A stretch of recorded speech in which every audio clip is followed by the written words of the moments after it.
Halo semuanya, perkenalkan nama saya Laura Neno.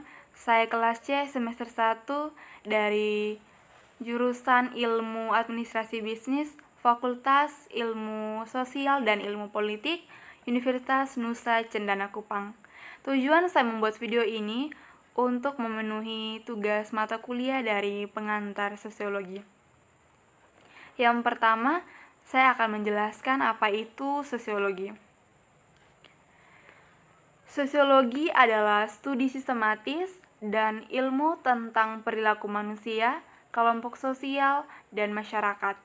Sosiologi memeriksa kekuatan struktural dan kelembagaan yang membentuk kehidupan sehari-hari, perilaku, dan nilai-nilai sosial kita, dan melihat bagaimana kita membantu menciptakan struktur dan institusi sosial tersebut.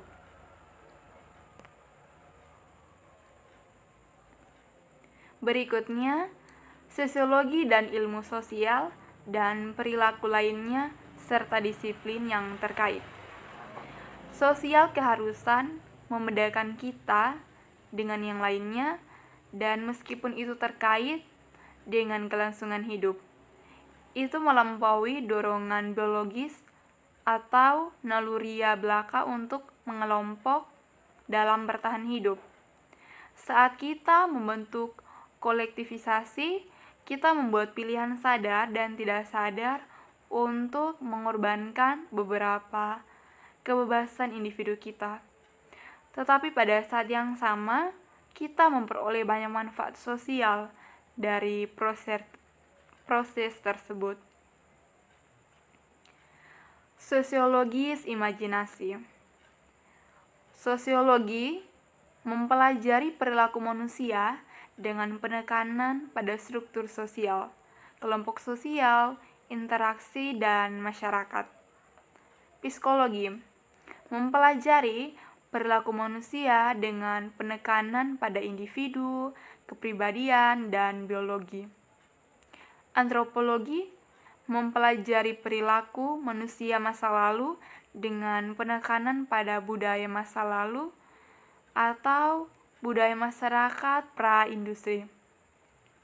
Sejarah mempelajari perilaku manusia dengan penekanan pada orang dan peristiwa di masa lalu. Ekonomi mempelajari perilaku manusia dengan penekanan pada ekonomi dan pertukaran barang dan jasa.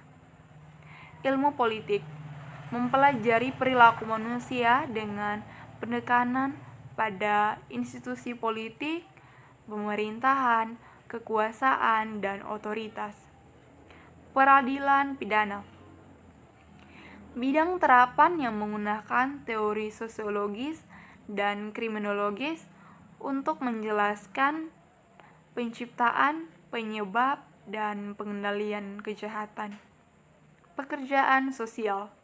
Bidang terapan yang menggunakan teori sosiologis dan psikologis untuk menjelaskan masalah sosial dan untuk mengoperasikan lembaga yang dirancang untuk mengurangi beberapa konsekuensi dari masalah ini.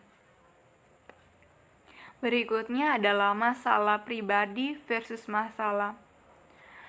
Sosiologi mempelajari pola perilaku untuk menarik kesimpulan umum tentang masalah sosial yang melampaui efek masalah atau masalah pada individu tertentu.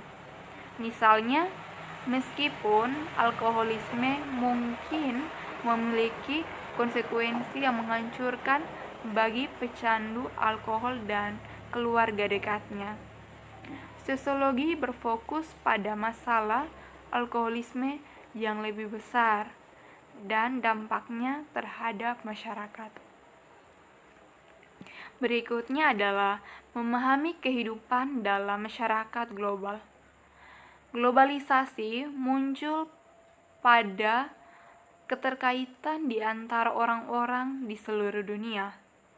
Ini adalah proses di mana barang, informasi, orang, uang, komunikasi, mode, atau bentuk budaya lainnya bergerak melintasi batas negara.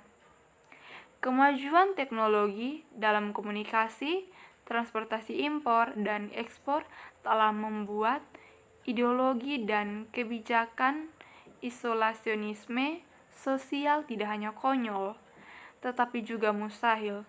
Seperti yang dikatakan seorang sosiolog, globalisasi mengubah setiap hal, yaitu beberapa hal sosial dapat dibentuk kembali atau terancam, dan mereka tidak bisa lagi diterima begitu saja.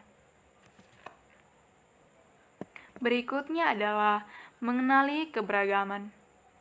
Kita harus menyadari bahwa masalah sosial yang kompleks tidak dapat dilihat secara sederhana tentang benar atau salah, hitam atau putih, dan baik atau jahat, tetapi mengharuskan kita untuk memahami dan mempertimbangkan nilai, sudut pandang, dan cara hidup lain yang mungkin berbeda secara dramatis dari kita sendiri.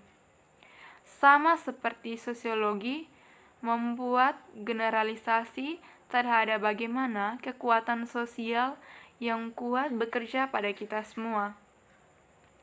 Ia juga mengakui pentingnya keragaman untuk memahami interaksi sosial dan masyarakat manusia. Berikutnya adalah sosiologi dan berpikir kritis. Berpikir secara sosiologis adalah bentuk berpikir kritis yang melibatkan penilaian ide, pernyataan, dan informasi secara objektif. Ini memerlukan pendefinisian masalah, melihat di bawah permukaan ide yang umum dipegang, mempertanyakan asumsi, menganalisis bukti secara logis dan sistematis, mengenali bias, menghindari reaksi spontan emosional terhadap masalah dan argumen, membentuk solusi yang masuk akal untuk masalah, dan juga mengembangkan toleransi untuk hal tertentu. Berikutnya adalah perkembangan sosiologi.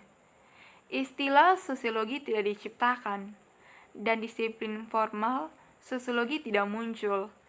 Sampai pada abad yang 19, sosiologi lahir di Prancis, memperoleh dorongan di Inggris Raya dan Jerman, dan akhirnya mencapai Amerika Serikat, karena masing-masing negara ini mengalami perubahan radikal dalam kondisi sosial dan penjelasan intelektual bagi mereka.